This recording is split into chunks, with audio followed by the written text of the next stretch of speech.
Welcome to the Give Me Liberty podcast. Today, we break down America's largest primetime football event, the Super Bowl. Also, whether or not the church really is the most radically dangerous group in America for political division today.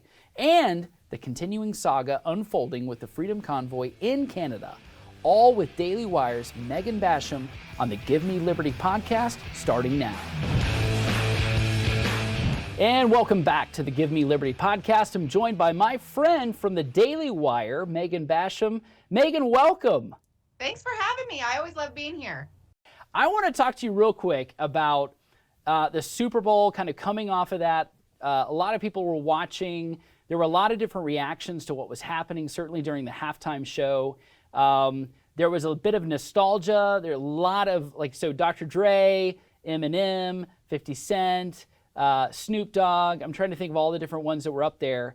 And it was a bit of a walk through the 1990s nostalgia, if you're familiar with the genre of hip hop, rap, R&B, all of that during that time.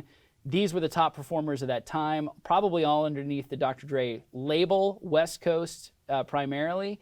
What were your thoughts about it? Certainly there was reactions to just the, again, edgy sexual orientation of things, right, that were overtly. I did not notice it as much. It was certainly dialed down this year compared to years prior. But what were your thoughts of that? Yeah, because it was Valentine's Day the next day, I didn't watch it live. I was actually making the Valentine's boxes and all the little treats. I have two daughters, so we have some serious little cutesy things that I had to make. So I didn't watch it live. The next day, this morning, I'm seeing all of these sort of tweets and social media posts.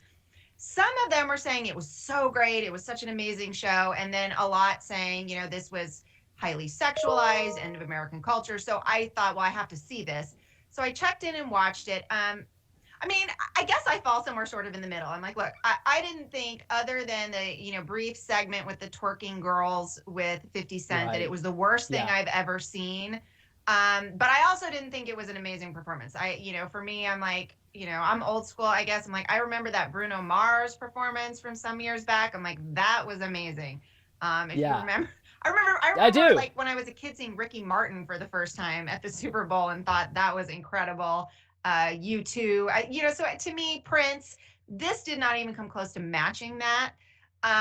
So I was just super underwhelmed, I guess. I didn't find it scandalous, but maybe that's a bad sign that I didn't find it scandalous, because I'm like, maybe we just become so desensitized that I was just sort of very meh about it and underwhelmed, particularly when you look at last year. I think it was last year, right? Was it J-Lo last year?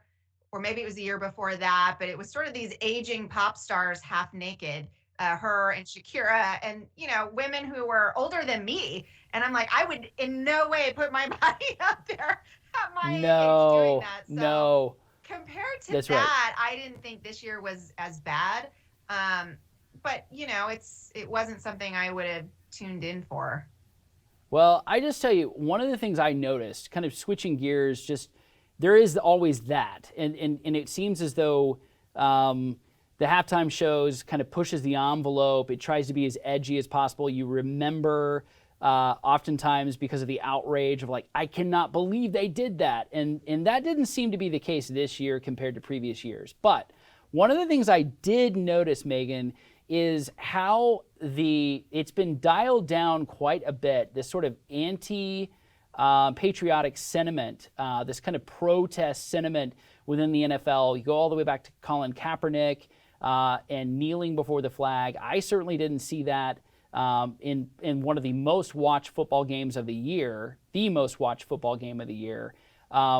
It seemed to be far more patriotic. There was, of course, the coin toss at the beginning that was kind of the, let's do the equality thing and let's have the representation, right? With all the different girls in sports and so on and so forth. I had no problem with that, but there is certainly a woke agenda in the NFL. What were your thoughts on that? Well, one, you just can't help but go, it's a little ironic that we're celebrating women in sports at a time where we're erasing women's records in sports. But I guess that's another topic. But Yeah, no, that is the topic, though. So there was no transgenderism, I will just say. You're exactly right. There was no transgenderism being represented there. So ironically enough, unless you watched the Google ad, I think that was the only one. right. There was nothing overtly along those political points being represented there. Instead, it was just let's show women in sports, which is not a bad thing. I'm not saying that in a negative way at all. I just want to defend women.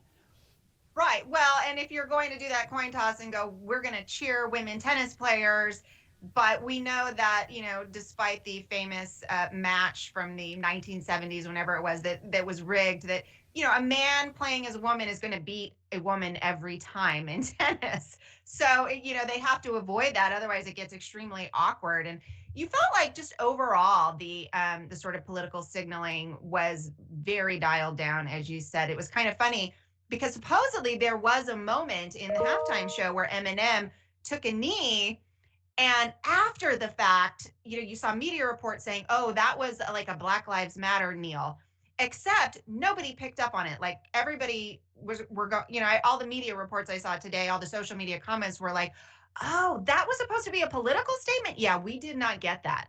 So, you go, that's how dialed down it was, that people did not even get that was supposed to be signaling that he was in some way kneeling to show solidarity, I guess, with the Black performers that he was performing with. So, that was kind of amusing. And just overall, yeah, how very little of that there was. And you go, so did racism all just disappear in a year that we now don't have a reason to talk about it, or, make these shows of it at America's football game? I don't know. It's pretty funny. Well, that's the most interesting part. And I think that anybody who's paying attention and like watching it very closely as it develops, people have to be asking, is this coordinated? And I would probably say, yes, it is. If you don't think that it is, you're totally naive to how woke corporatism works and the commercialization. But a lot of polling data goes along these lines, and it is very unpopular right now to be promoting anything close to critical race theory.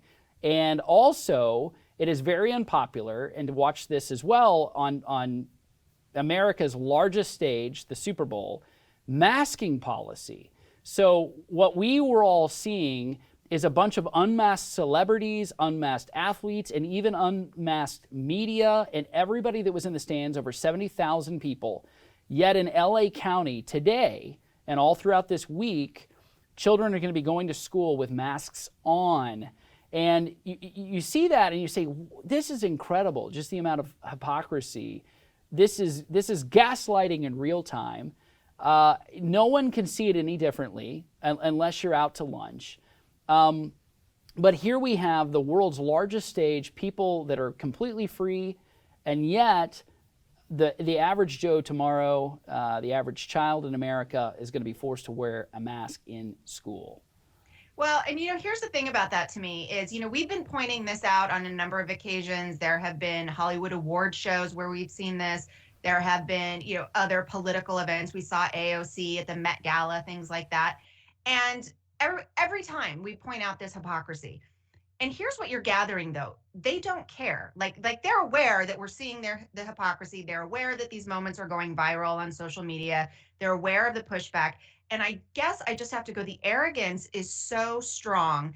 The let them eat cake attitude is so strong that they know it, and there is no shame about it. There's no embarrassment about it. There's not even any, oh gosh, they are watching, the public is paying attention. Maybe we should at least make some show that we have to abide by the same rules that they do. They're not doing that anymore. So I think that was actually a really stark example that they don't really care if it annoys you, if it makes you mad. And that, in a weird way, is maybe the scariest moment to me, because I go, now we've reached such a class divide that they are not even pretending to be where we are and have to follow the same rules. So that was actually kind of disturbing to me. And the silence that always frustrates me, that I go, now we're in a place where they go, we're just not even going to answer you. We don't have to answer you, little people. We don't have to respond to you. I'm seeing that in my reporting in other areas. And so this is just part and parcel with that, of going, we answer to no one below us.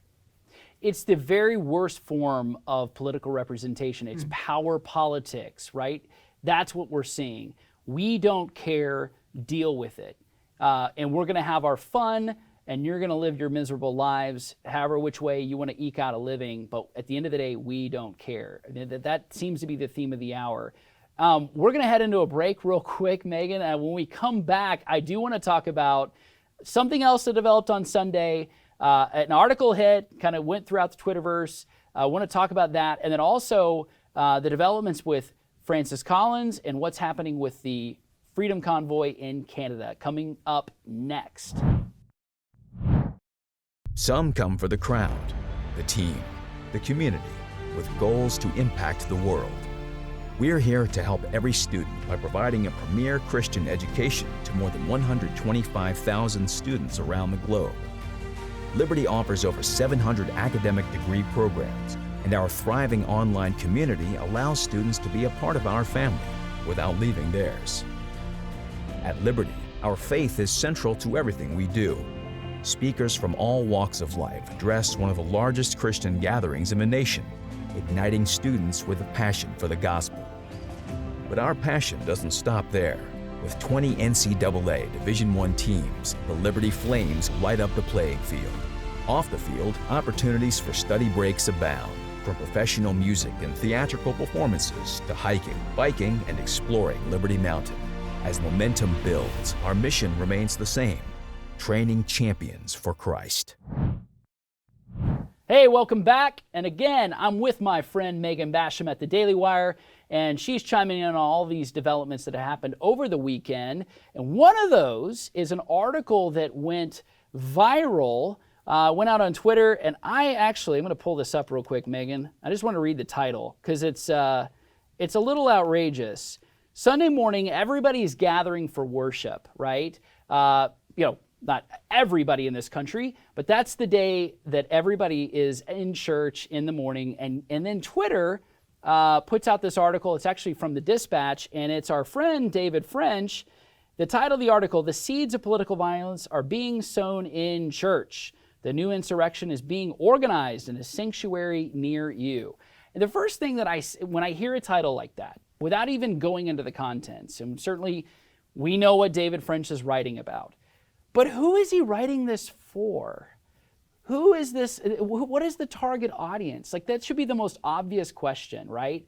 When an article is so incendiary and inflammatory, and you look at the title, and it's certainly, it's being castigated in a negative light, and it's directed towards the church, who's going to be reading this article? Well, I think that's really a smart question. One of the first things that you have to look at, because when you go to David French's, say, Twitter profile, and you look at the people retweeting this article, the vast majority of them praising it are very much on the left and saying, yes, Christians are fomenting political violence, tax churches. I probably saw a half dozen major Democrats respond with, absolutely right, let's tax churches. And so you realize then that French is not writing for other Christians. Now, I think there is an element of the progressive, woke evangelical movement that cheers this, but I think they're in the vast minority of how Christians respond to articles like this. And so the one thing I look at is I go, friends, people who were fairly closely associated with David French in the past, pastors like Kevin DeYoung, like Jonathan Lehman, Albert Mueller, people who maybe would have been more complimentary of him in the past, have been starting to sound notes of caution. And they're starting to say, really in very gentle terms. I mean, I read Kevin DeYoung's essay in World Magazine and cheered it, but I went, gosh, he took pains to say, David is a brother. I am so grateful for his work. But he is continually castigating the people who come to my church every weekend. And he's castigating white evangelicals in a very broad brush, I think you can say racially charged way that is unacceptable. And so to me, that was interesting that you go, even people who used to be very sympathetic to David French's views are saying he has gone too far, and he is not hearing it. He has doubled down on these essays. They get more extreme. It seems like every Sunday that they come out, and that's another subject. The fact that they come out on Sunday bothers me a lot. Because it feels like and every Sunday I resolve to not read these articles. I go, I'm not going to get mad about this. I'm not going to read it. And then inevitably I get a text from a friend going, did you read David French's Sunday essay? Ugh. And I should resist the temptation, but I have been opening it, and then I read it, and then I go, gosh, now my Sunday is spent thinking about all the rebuttals to this essay. And this one in particular was interesting because he brought up some points that I actually did think were sort of valid. Should we Yeah. be having political rallies of a sort, or these type of very politicized Right, meetings right. in churches? I think that's a legitimate discussion. Let me pause right there Mm-hmm. because I'm so glad you brought that up. And I would just say to anybody listening and all, who wants to understand my ecclesiology, the way I understand the church, is that the primary function of Sunday morning should be the preaching of the Word of God, right? To the body of Christ, to the body of believers first. Secondarily, to those who might be visiting, there is an evangelistic opportunity and a public witness for those who are visiting. Secondarily, so proclamation of the Word of God. Secondarily, worship, actual singing, hymns, songs, spiritual songs, all of those together. And then it should be a community. So you can't do this online because it defies the definition of what it means to be a church. Churches can't gather online because online is not a gathering. So even though you and I are conversing right now, it's not the same as being in the same room. So I agree with that. And I think the majority of the people who are very politically motivated right now, I think there's a lot of them who are not just for polling and for Pew Research Forum and all of that, to do those studies and say, well, I'm an evangelical. Yeah, so what? Define that, right? The majority of people, though, that are attending churches these days, that is not the case. They're not attending a political rally. And there's certain people that I would say, you need to do that on a Saturday. You need to do that another day of the week. Can you organize your church for certain things? Certainly. Is it wrong to have a 4th of July picnic or gathering outdoors? No. To replace the worship service for that, I have a problem with that. But anyway, keep going. I agree. Well, I was going to say, and one of the critiques I saw of French's essay, and I actually need to dig into this a little bit because I'm hoping to do some reporting on it this week at the Daily Wire, but one of the critiques I saw was that he did not differentiate that some of these political rallies, they were just using the facilities on a different day, not on Sunday. It was not necessarily endorsed by the churches. So I'm looking into that. And part of his essay did not differentiate. Look, maybe the pastors didn't condone it. Maybe they just said, yes, you're free to use our facility on a Thursday night or something. So that isn't clarified. And then the other thing in this essay was that when he shared it, David French took pains to say that these are the, and I'm paraphrasing somewhat because I don't have it right in front of me, but he very explicitly said these are the most dangerous political radicals.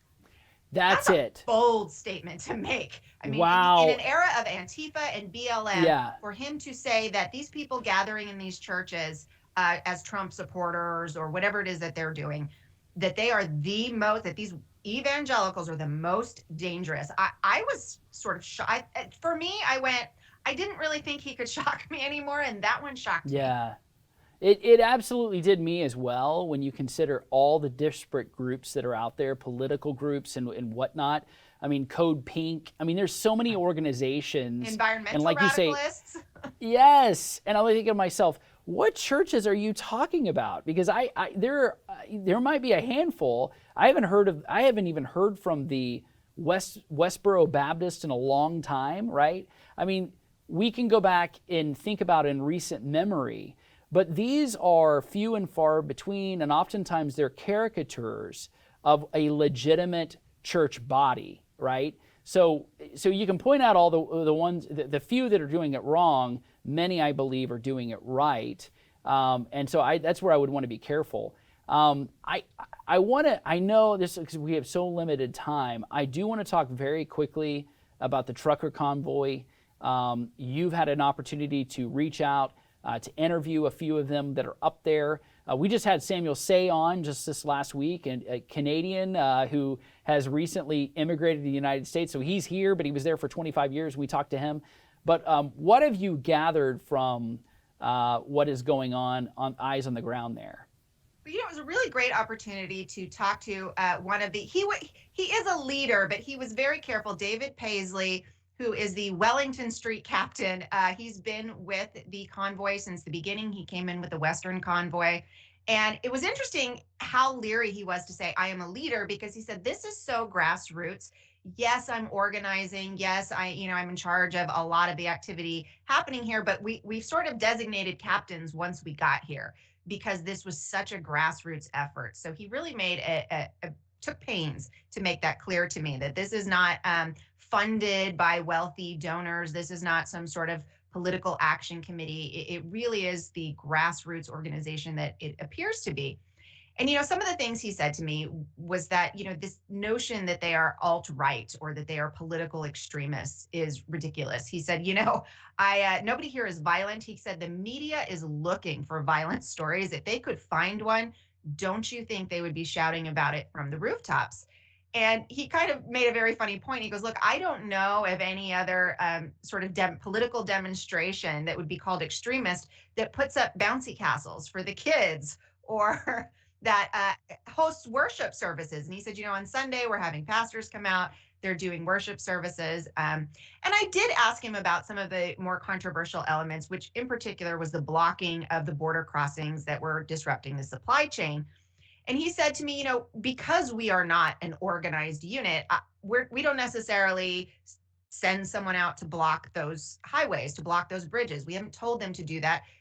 But he said, while I don't necessarily condone that and I understand the frustration, he finds it highly ironic that government authorities are criticizing those truckers for disrupting business, because he goes, what has the government been doing for the last 2 years but extremely disrupting business? And now they are charging us with costing people money for a weekend of blocking. Well, they've been doing it for 2 years. So I thought that was a really good point. And he just emphasized that, look, we are here to make sure that the government never seizes power like that in regards to mask mandates, vaccine mandates, and lockdowns again. He said, that is what we are focused on, and we want to make sure that it never happens again.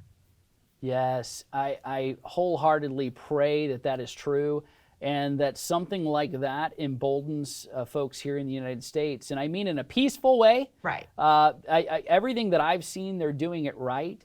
Obviously, the media and the politicians in Canada are trying to gaslight this movement by telling you otherwise. They're controlling the funding, right? Right. So, GoFundMe, they try to shut that down, and then Send Go or whatever. Right, Send right. Go, I think Go that is. Send Fund, something like that. Yeah. And so like that was a Christian organized kind of a C3 as an alternative way to give money to this convoy, and they were shutting that down as well. And then you go back, we all have a memory. I think the most dangerous citizen is one who is informed and has a memory. Well, and I mean that in a good way, yes. right? Yeah. But there was one really important point I just wanted to clarify too, is even when I asked Paisley about the potential of the military being dispatched, since that has been discussed by Trudeau, Biden has mentioned it, I asked him, what will you guys do if the military is dispatched? And he said, we'll go peacefully. He said, you're not going to see violence from us. We've all discussed it. And, we highly expect that could come. And if it does, we're not going to fight back. We're not going to put on a show of violent resistance. So I really wanted to make that point, that I thought that was really interesting in contrast to an Antifa or a BLM. They said, if they come out to arrest us, we'll go peacefully. Yeah.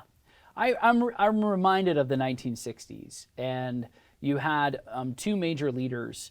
One was nonviolent, peaceful protest, and the other one was far more vigilant and violent when taking to the streets. So when you think of Dr. Martin Luther King and his movement, largely in the South, he had a passive, peaceful protest. They would show up in large numbers, but they would not be committed to any kind of violence, but to be peaceful. They certainly were on the receiving end of it, right, by police and by dogs and the military and you name it. And they were being hosed in the streets. And you can go back and look at the videos. But then you had others like the Black Panthers, right, and the Nation of Islam and others who were far more violent and committed to violence and looting and destruction. And this was in the inner cities of Chicago. Mayor Daley of Chicago at that time, they were cracking down, in other cities as well, Baltimore and up in Philly and elsewhere. So you saw this happening in other places, but what we do historically is we differentiate between the two, right? So you look at it and you take an appraisal and you say, look, these guys did it right. These other guys did it wrong, rather than castigating the whole. And what I find so interesting in this moment is that politicians, right, those in the media and celebrities can barely remember what happened in 2020, barely remember the cities that were shut down during the summer of love, right? Police stations that were burned, actual fires, businesses that were destroyed, and people whose lives were forever transformed. The number of black police officers that were gunned down and killed by these quote unquote mostly peaceful protests. And then we're being told that it's the people that ship and bring our goods, they're the most dangerous people. Or the Right. people in our churches, they're the most dangerous people. So I'll give you the final word. Well, no, I think that's a really interesting observation, that we go back to sort of our beginning discussion with the Super Bowl about how much this is a class divide. And, where people are sort of trying to truncate us into racial groups. And ultimately, though, it really seems like what we're really talking about here is class, because they're wanting to dismiss these truckers because they're blue collar, because they're not elite. And so it seems like they're trying to dismiss them as, people that we don't need to listen to. They're not intellectuals. They're not educated. So we don't need to hear out their views on these things. And at the same time, I will say I was a little disappointed to see even some pastors kind of equate these two protests, the Antifa BLM protests of summer 2020, to this protest, saying something along the lines of, well, it's interesting how your views on protests change given who the protesters are. And I went, no, your views on protests change given how the protesters are behaving. And peacefully camping out on Parliament Hill is a lot different from burning down cities. So I think if they turned violent and they turned destructive, then you would see conservatives and people on the right having a different reaction to them. The reason they're supporting them is, one, I support their aims. I agree with them. Let's make sure this never happens again. But then two, you're right, they're doing it the right way. Absolutely. Megan, thank you so much for joining our podcast. Really appreciate you stopping by, and all that you do at the Daily Wire. Really appreciate the information that you're putting out there. Absolutely. Thanks for having me. Hey, thank you for watching the Give Me Liberty podcast. Are you subscribed yet? Please do not forget to like and subscribe and share with a friend. Also, please check out our articles and past content at standingforfreedom.com. That's standingforfreedom.com, where we are defending life, liberty, and truth to ensure the foundations of freedom exist for the next generation. We'll see you next time.